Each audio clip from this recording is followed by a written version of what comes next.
Puji Tuhan. Ya, mari kita akan lihat Alkitab kita. Ya, saya ambil di dalam buku Yesaya pasal yang ke-30. Yesaya pasal yang ke-30, yaitu pada ayat yang ke-18 yang menjadi bahan perenungan kita pada pagi hari ini. Ya, Yesaya 30 ayat yang ke-18 saya baca, sebab itu Tuhan menanti-nantikan saatnya, hendak menunjukkan kasih-Nya kepada kamu. Sebab itu, Ia bangkit hendak menyayangi kamu, sebab Tuhan adalah Allah yang adil. Berbahagialah semua orang yang menanti-nantikan Dia. Puji Tuhan, pada pagi hari ini saya memberikan sebuah tema firman Tuhan, yaitu dikasihi atau disayang oleh Tuhan. Ya, menjadi orang yang dikasihi itu adalah sesuatu yang sangat menyenangkan, ya. Kalau kita dikasihi oleh orang lain, oleh seseorang, membuat hati kita menjadi senang. Nah, apalagi kita sebagai orang percaya, kita sebagai anak-anak Tuhan, kita dikasihi oleh Tuhan. Ya, di dalam perikopnya, dalam bagian ini, Yesaya menuliskan janji keselamatan bagi Sion. Artinya Lembaga Alkitab Indonesia memberikan tema dari bagian ini adalah janji keselamatan bagi Sion. Nah, puji Tuhan, janji keselamatan bagi Sion itu sudah digenapi Allah bagi kehidupan kita sebagai orang percaya. Kita adalah Sionnya Allah. Ya, dan kita percaya bahwa itu sudah kita miliki di dalam kehidupan kita sebagai orang percaya ketika kita mengambil keputusan untuk menjadikan Yesus sebagai Tuhan, sebagai juru selamat di dalam kehidupan kita semua.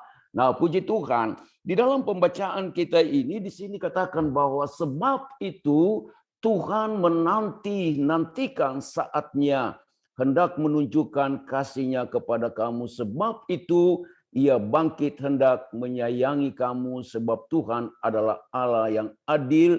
Berbahagialah setiap orang yang menanti-nantikan Dia. Timbul satu pertanyaan bagi kita pada pagi hari ini, Bapak Ibu, bagaimana kita menjadi orang-orang yang dikasihi dan disayang oleh Tuhan? Saudara yang kekasih dalam Tuhan, luar biasa. Allah yang kita sembah adalah Allah yang menjadikan langit dan bumi dengan segala isinya. Ya, Musa menggambarkan bahwa Tuhan Allah itu besar, dahsyat dan luar biasa. Pekerjaannya sangat terbukti bagi umat manusia. Dan inilah yang menjadi sebuah dasar kepercayaan kita, keyakinan kita, bahwa Allah yang kita sembah adalah Allah yang tahu memberi yang terbaik bagi orang-orang yang Dia kasihi, bagi orang-orang yang Dia sayangi. Saudara-saudara yang dikasihi dalam Tuhan, Dia menanti waktunya. Tuhan kita itu adalah Tuhan yang tidak pernah terlambat untuk menolong kita. Dia mempunyai waktu, Dia mempunyai saudara yang dikasih dalam Tuhan, waktu yang tepat, yang terbaik bagi kita.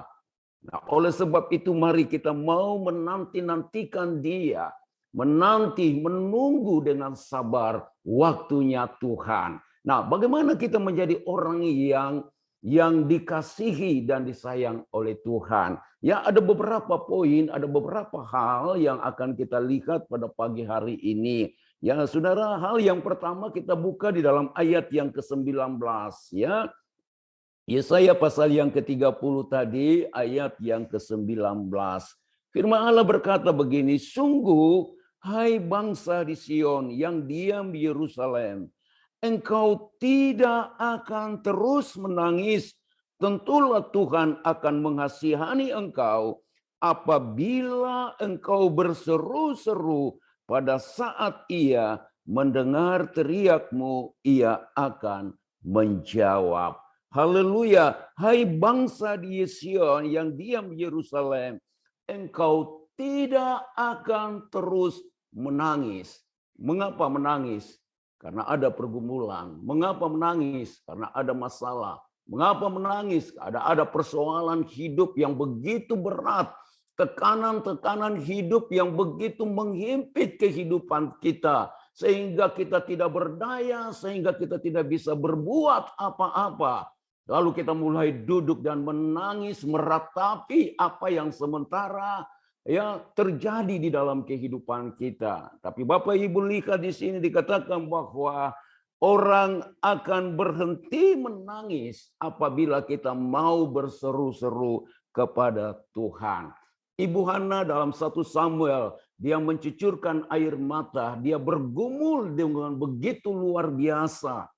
Ya, karena disindir, karena diolok-olok oleh temannya itu, saudara yang kekasih dalam Tuhan. Ya, istri yang kedua dari suaminya. Haleluya. Tetapi di dalam pergumulan itu dia bawa kepada Tuhan. Ya, di dalam Injil Lukas ada juga satu kebenaran firman Tuhan tentang seorang ibu janda yang ada di Nain, saudara. Anak satu-satunya meninggal dunia. Dia menangis, dia mencucurkan air mata. Ketika dia berjumpa dengan Yesus, Yesus katakan, "Ibu, berhenti menangis." Dan puji Tuhan, ketika Yesus katakan itu, maka saat itu juga Yesus melakukan segala sesuatu yang luar biasa. Anaknya dibangkitkan. Maria menangis ketika Lazarus mati. Dan Yesus tidak pernah terlambat datang kepada orang yang mau berseru-seru kepada Tuhan. Haleluya. Jadi yang pertama, orang yang dikasihi Tuhan adalah orang yang mau selalu berseru-seru kepada Tuhan. Kita berseru kepada Tuhan, itu tanda kita bergantung sepenuhnya kepada Allah. Kita sadari bahwa kita tidak bisa berbuat apa-apa tanpa Tuhan yang bekerja di dalam hidup kita. Poin yang kedua, Bapak Ibu, kita lihat pada ayat yang ke-20. Dan walaupun Tuhan memberikan kamu roti dan air serba sedikit, haleluya, namun pengajarmu tidak akan menyembunyikan diri lagi, tetapi matamu akan terus melihat Dia. Saudara yang kekasih dalam Tuhan, yang kedua, menjadi orang yang dikasihi dan disayang oleh Tuhan adalah tetap fokus kepada Tuhan. Ya, walaupun Tuhan memberikan air dan roti yang serba sedikit, bukankah hari-hari ini kita diperhadapkan dengan hal-hal yang serba sedikit, serba berkekurangan? Saudara-saudara yang dikasihi, kalau kita melihat ibu-ibu selalu bertanya, selalu mengatakan bahwa harga-harga barang semuanya naik, kondisinya semakin sulit dan semakin sukar. Tapi Tuhan katakan, mari jangan melihat apa yang serba sedikit itu, tetapi mari kita mau fokus dan berharap dan bersandar kepada Tuhan. Di dalam saya melayani pekerjaan Tuhan, ada banyak hal, ada banyak cara-caranya Tuhan yang tidak pernah saya pikirkan, yang tidak pernah saya dengar timbul di dalam hati saya sesuai dengan apa yang dikatakan di dalam kebenaran firman Allah. Itulah yang Tuhan siapkan, Tuhan adakan untuk kami di dalam kami melayani. Saudara-saudara yang kekasih dalam Tuhan, mungkin saya sedikit memberikan sebuah kesaksian hidup saya. Ya, saya adalah seorang hamba Tuhan. Ya, saudara-saudara, dulu saya itu tidak mempunyai keinginan, punya kerinduan untuk menjadi seorang hamba Tuhan. Ya, opa oma saya itu adalah hamba Tuhan. Ibu saya juga adalah seorang hamba Tuhan. Bahkan mereka sebagai pionir salah satu gereja ya yang ada di Indonesia. Saya sebutkan saja Gereja Pantekosta di Indonesia. Ya, 30 tahun pelayanan mereka di kota Lumajang, lalu pindah ke Ambon. Karena saya memang berasal dari Ambon, saudara. Tahun 85, Bapak Ibu, saya tamat SMA. Lalu opa saya katakan, yuk sekolah Alkitab, jadi hamba Tuhan, melayani Tuhan.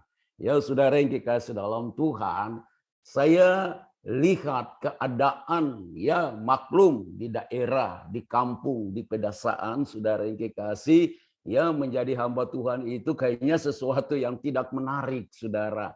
Ya, dia katakan kamu sekolah Alkitab lalu jadi hamba Tuhan, gantikan opa omamu. Ya, saudara, di Ambon sana di salah satu pulau yang ada di Provinsi Maluku yaitu Pulau Saparua. Saudara-saudara yang dikasih. Di situ saya katakan tahun 85 saya tamat SMA, saya katakan saya tidak mau jadi hamba Tuhan.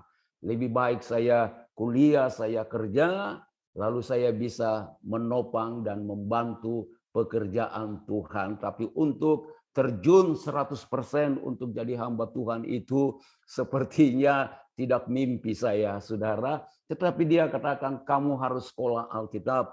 Tapi saya tetap mengeraskan hati, saya katakan tidak, saya harus sekolah, saya harus kuliah. Saya minta uang kuliah. Saudara, pada waktu itu cita-cita saya itu menjadi seorang insinyur ya perikanan, saudara yang dikasih ya, yang ada di Universitas Patimura yang ada di Ambon tahun 85.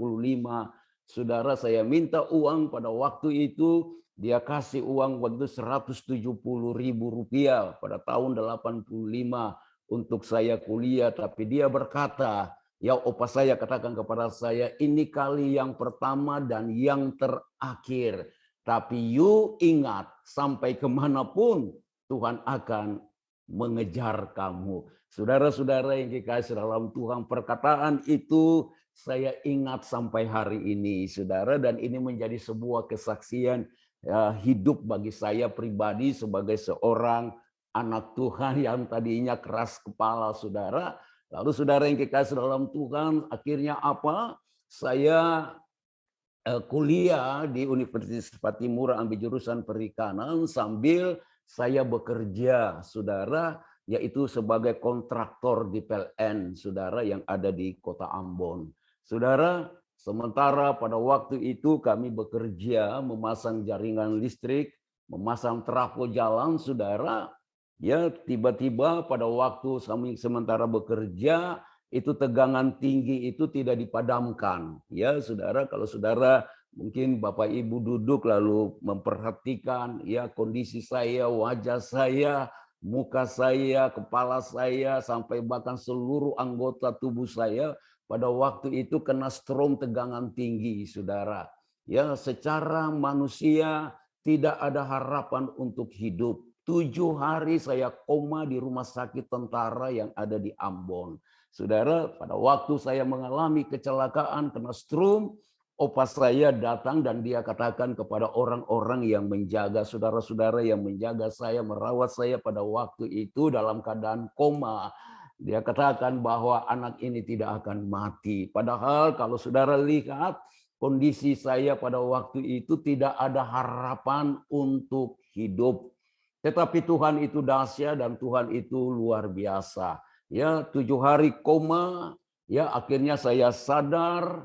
Saudara, saya bertanya-tanya kenapa saya begini. Mereka bilang katanya saya mengalami kecelakaan. Lalu saya katakan, Tuhan, ya dalam kondisi seperti itu saya katakan begini sama Tuhan. Tuhan, kalau Tuhan sembuhkan saya, pulihkan saya akan mengabdikan diri. Saya akan menjadi seorang hamba Tuhan, melayani Tuhan. Akhirnya kurang lebih 1,5 bulan saya ada di rumah sakit, Bapak Ibu. Haleluya, lalu saya dibawa pulang dalam kondisi yang belum pulih benar. Ya, muka, wajah saya itu masih diperban, kepala saya masih diperban. Lalu ketika saya sampai di rumah, saudara, saya masuk ke kamar, lalu saya melihat kondisi keadaan saya di cermin.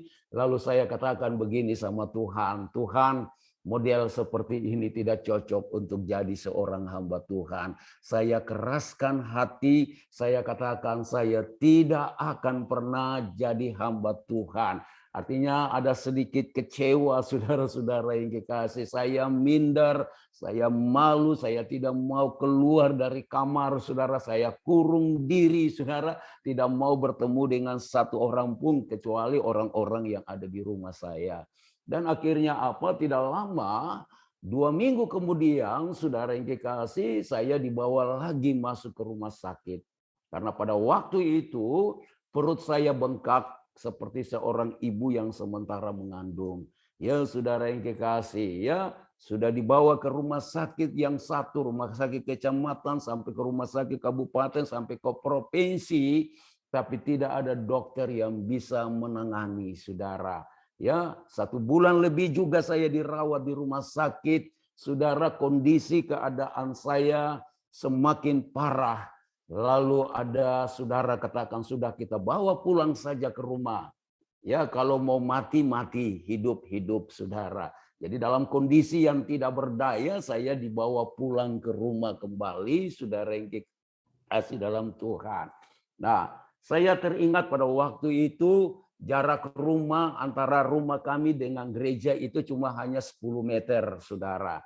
Ya, waktu itu ada ibadah perjamuan kudus, perjamuan suci. Ya, saudara yang kekasih, dalam keadaan yang tidak berdaya, berjalan nggak bisa, duduk nggak bisa, saudara hanya berbaring saja. Lalu kondisi tubuh sudah semakin hari semakin lemah, karena makanan pun juga makan keluar, saudara. Dan akhirnya saya dibawa ke gereja untuk ibadah dengan sebuah divan kecil, ya saudara. Dan pada saat itu ada perjamuan kudus, perjamuan asa. Lalu saudara-saudara yang dikasih dalam Tuhan, ketika hamba Tuhan yang melayani perjamuan kudus, dia katakan, mari angkat roti makan dengan iman, ini adalah tubuh Yesus, tubuh yang dipecah-pecahkannya. Saya pergunakan itu, saya makan dalam hati saya, Tuhan, hari ini mungkin hari yang terakhir saya ada di dalam gereja, saya beribadah, Tuhan ampuni saya, kalau ada dosa, kesalahan, Tuhan ampuni sebelum saya mati, saudara. Lalu saudara-saudara, saya makan roti dengan iman, makan dengan yakin bahwa itu adalah tubuh Yesus, tubuh yang dipecah-pecahkannya. Akhirnya dia katakan, mari kita pegang cawan di tangan kanan kita angkat, lalu dengan iman minumlah, karena itu adalah darah anak domba Allah yang tertumpah di atas kayu salib yang telah membasuh dosa seisi dunia. Saudara-saudara yang kekasih, yang sakit makan dengan iman, yang lemah makan dengan minum dengan iman. Nah, saudara, pada saat itu, saudara, kondisi saya tidak bisa duduk dalam keadaan tidur. Perut saya semakin hari semakin bengkak. Lalu ketika saya mau minum itu perjamuan kudus, perjamuan suci, ada suara yang berkata begini, jangan kamu minum semua. Minum sedikit saja, lalu sisanya kamu oles ke perut yang bengkak itu, saudara. Saudara-saudara yang dikasih dalam Tuhan, saya percaya ini adalah suara Roh Kudus. Tuhan Allah berbicara di dalam hati saya, saudara. Saya lihat kiri kanan semua dalam suasana berdoa, dan saya percaya ini adalah suara-suaranya Tuhan. Saya pegang itu cawan, lalu saya minum sedikit seperti apa yang dikatakan itu, saudara. Lalu sisanya saya tumpahin ke atas perut saya yang bengkak itu. Bapak Ibu tahu, saudara-saudara, yang bilang katanya mujizat masih ada itu, saya katakan ya dan amin, saudara. Saudara, saya oles kepada perut saya yang bengkak itu, saudara. Saudara tahu bahwa tidak tunggu sampai keluar ibadah, saat itu juga, menit itu juga, saudara, perut saya yang bengkak itu langsung kempes. Lalu saya bisa duduk, saya bisa berdiri, saya bisa melompat-lompat ke gerangan. Lalu saya katakan begini sama Tuhan, Tuhan, apapun yang terjadi, saya harus jadi hamba Tuhan, melayani Tuhan. Itu bagian yang kedua, saudara. Jadi saya ini diperhadapkan dengan 3 kematian, Bapak Ibu. Ya, saudara, tahun 86 saya ke Jakarta, tinggal di Tangerang, saudara. Lalu tahun 88 saya sekolah Alkitab. Ya, ketika sekolah Alkitab tahun 89 saya keluar, saya merintis satu pekerjaan Tuhan yang ada di daerah Lipo Karawaci. Itu dulu belum ada Lipo, tahun 89 masih hutan, saudara. Saya merintis itu, saudara yang dikasih dalam Tuhan. Lalu ketika ada masalah besar, masalah yang luar biasa dari organisasi gereja yang saya layani, saudara, saya harus tinggalkan perintisan itu, saya harus keluar dan digantikan oleh hamba Tuhan yang lain. Karena bermasalah tidak punya SK, saudara. Karena terlambat urus SK, lalu turun hamba Tuhan. Lalu saya katakan, pada waktu itu baru saya menikah, Bapak Ibu. Ya saudara, lalu saya katakan begini sama istri saya. Tuhan tidak panggil kita untuk jadi seorang hamba Tuhan.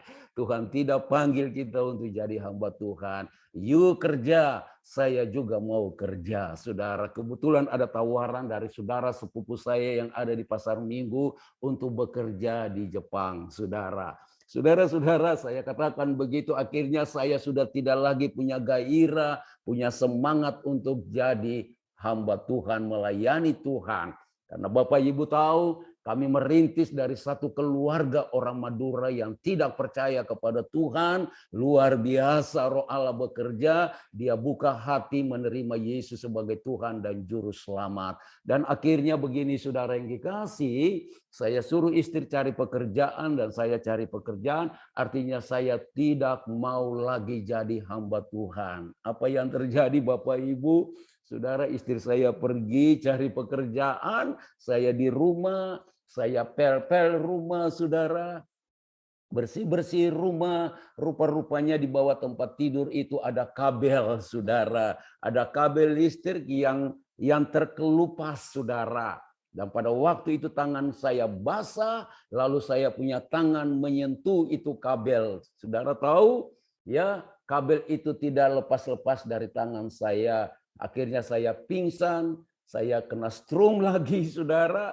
Lalu ada seorang ibu lewat di depan rumah kami, saudara, dia mendengar suara jeritan, saudara. Tapi dalam hati daripada ibu itu, suara seperti ini, pasti Bapak Pendeta sementara berdoa, sementara menyembah, saudara. Tapi ternyata bukan menyembah, sampai saya sedang menangis, menggerutu, menangis, meratapi saudara yang kekasih, karena tangan, karena strum ini sudah nggak bisa. Bahkan saya pingsan pada waktu itu. Dan akhirnya apa? Ibu itu pergi dulu ke warung, Bapak Ibu. Dia pergi ke warung, dia belanja dulu. Habis dia belanja, dia pulang lagi. Kok masih ada suara yang sama? Ya saudara, tetapi aneh. Ya, kalau pendeta itu berdoa, pintunya dikunci. Tapi ini pintu tidak dikunci, pintu dibuka, saudara. Akhirnya dia berani masuk ke rumah saya, saudara. Lalu dia melihat ke kamar saya, itu sudah penuh dengan asap. Lalu sudah berbau daging bakar, saudara. Tangan saya sebelah kiri ini sudah hampir putus, saudara. Jari tengah ini, saudara. Dan akhirnya apa, saudara? Api menyala di tangan saya. Lalu dia keluar, lalu dia menurunkan NCB yang ada di meteran di luar. Dan akhirnya saya selamat, saudara. Haleluya. Saya dibawa lagi ke rumah sakit Tangerang. Dokter di rumah sakit Tangerang harus amputasi, tetapi kakak saya katakan tidak. Akhirnya kita bawa lagi ke rumah sakit yang ada di Sumber Waras, saudara. Kalau saya mau ceritakan ini panjang, saudara yang kekasih. Tetapi saya melihat bahwa segala sesuatu yang saya alami, yang saya terjadi itu semua diatur dan dirancang oleh Tuhan. Ya saudara yang kekasih dalam Tuhan, kalau Bapak Ibu melihat dulu wajah saya ini memang ya rusak sekali, hancur sekali saudara-saudara yang kekasih. Tapi puji Tuhan dengan kena strum, saudara, yang kedua saya dibawa ke rumah sakit Sumber Waras, saudara. Saya berjumpa dengan seorang dokter ahli bedah plastik, yaitu Dokter Aren Ponggawa. Mungkin Bapak Ibu pernah dengar dokter itu, saudara. Semua perawat-perawat yang katakan bahwa dokter itu adalah seorang dokter seperti seorang malaikat, saudara. Ya, saudara, artinya dia menolong, dia membantu orang-orang yang ada dalam kesusahan. Ketika dia berjumpa dengan saya, dia katakan, kamu mau berobat apa? Dia katakan bahwa saya mau berobat tangan. Saya katakan kepada dokter itu mau berobat tangan yang hampir putus karena strom ini, saudara. Tapi dokter itu katakan, saya tidak tertarik dengan tanganmu, tapi saya tertarik dengan wajahmu. Saudara, karena pada waktu itu kondisi wajah saya itu rusak sekali, hancur sekali, saudara. Ya, akhirnya dia tanya, pekerjaanmu apa? Saya bilang, saya punya pekerjaan sebagai seorang hamba Tuhan, sebagai seorang pelayan Tuhan. Saudara-saudara yang kekasih di dalam Tuhan, akhirnya apa? Dia katakan begini, saya mau memperbaiki wajahmu. Haleluya. Tahun 8, tahun 92 pada waktu itu, saudara. Dan akhirnya dia merubah tangan saya tidak diamputasi, saudara. Ya, akhirnya bisa sambung sekali, tapi tidak seperti semula, saudara. Lalu saudara dia lakukan itu, dia operasi saya, saudara, 7 kali operasi. Dia katakan bahwa saya akan memperbaiki wajahmu kurang lebih 30 kali operasi. Tapi saya katakan sama dokter ini, saudara, bahwa dokter Aren Ponggawa ini katakan, sampai di sini saja dokter, 7 kali saja. Karena saya tahu di dalam Alkitab kalau angka 7 itu sudah menjadi angka sempurna. Itu angkanya Tuhan. Haleluya. Nah, sudah kalau memang begitu ya oke lah. Nah, saudara lihat kondisi keadaan saya seperti ini. Jadi saudara-saudara yang dikasih dalam Tuhan, ya dalam keadaan seperti ini memang saya menangis, saya mencucurkan air mata di dalam melayani Tuhan. Perintisan dulu di daerah Balaraja, daerah yang sulit, saudara yang kekasih. Seringkali banyak air mata yang tercurah pada waktu itu.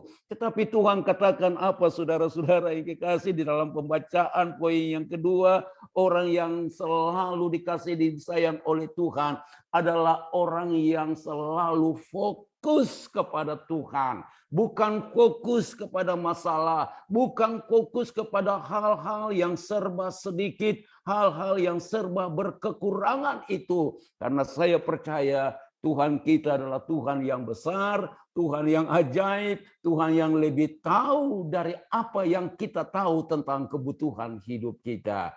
Nah, saudara-saudara yang dikasih dalam Tuhan, saya mau katakan kepada saudara, 3 kali saya diperhadapkan dengan kematian. Saya katakan begini sama Tuhan, Tuhan, kali yang ketiga ini adalah kali yang terakhir. Saya tidak mau kali yang keempat, kali yang kelima. Sebab kalau kali yang keempat, kali yang kelima mungkin saya akan mati, masuk neraka, saudara. Tapi saya mau melayani Tuhan dengan segenap hati. Apapun tantangan, apapun masalah, apapun persoalan, saya mau tetap belajar fokus kepada Tuhan. Karena saya tahu bahwa Tuhan yang kita sembah, Tuhan yang tidak akan pernah mengecewakan kita. Haleluya. Walaupun sulit, walaupun sukar, walaupun banyak tantangan. Saya suami istri dengan 4 orang anak, 2 orang perempuan dan 2 orang laki-laki. Saya berterima kasih kepada Gloria Ministry. Dari anak yang pertama sampai anak yang keempat, itu mendapatkan bantuan dari Gloria Ministry. Dan puji Tuhan, anak yang pertama saya sudah selesai kuliah, sudah bekerja. Saya ingat jangan kamu lupa sama Gloria Ministry. Saudara-saudara yang dikasih dalam Tuhan. Lalu saya mau melihat kepada saudara sekalian, mau katakan kepada saudara hal yang ketiga. Kalau hal yang pertama tadi, saudara mari kita mau berseru-seru kepada Tuhan. Ya, haleluya. Yang kedua, kita mau fokus kepada Tuhan, bukan fokus kepada masalah, tapi fokus kepada Tuhan. Walaupun hal-hal yang serba sedikit, hal-hal yang berkekurangan. Yang ketiga, kita mau selalu mendengar, mentaati, memiliki roh kepekaan di dalam diri kita. Haleluya. Kadang-kala kita tidak peka. Kita tidak sadar bahwa Allah sementara berbicara kepada kita, tapi kita tidak peka. Haleluya. Lalu yang keempat saya mau katakan kepada saudara, hal yang ketiga saudara baca pada ayat yang ke-21 dan pada ayat yang ke-22 adalah hal yang ketiga. Hal yang keempat, engkau akan menganggap najis patung-patungmu yang disalut dengan perak atau yang dilapisi dengan emas. engkau akan membuangnya seperti kain cemar sambil berkata kepadanya, keluar. Puji Tuhan. Yang keempat, Bapak Ibu, kita harus tahu bahwa orang yang dikasihi oleh Tuhan, orang yang disayang oleh Tuhan adalah orang yang tidak terikat dengan penyembahan berhala. Mungkin saudara berkata, saya kan sudah jadi hamba Tuhan, saya sudah jadi anak Tuhan. Haleluya, saya tidak mungkin lagi menyembah berhala. Mungkin, betul saudara. Tapi tanpa sadari ada berhala-berhala di dalam hati kita. Sesuatu, saya mau katakan begini, sesuatu yang kita anggap lebih penting daripada Tuhan, itu adalah berhala. Saya bawa saudara melihat satu ayat firman Tuhan di dalam Kolose pasal yang ketiga. Sedikit lagi Bapak Ibu kita lihat ayat ini. Kolose pasal yang ketiga. Ya, saya akan baca Kolose pasal yang ketiga.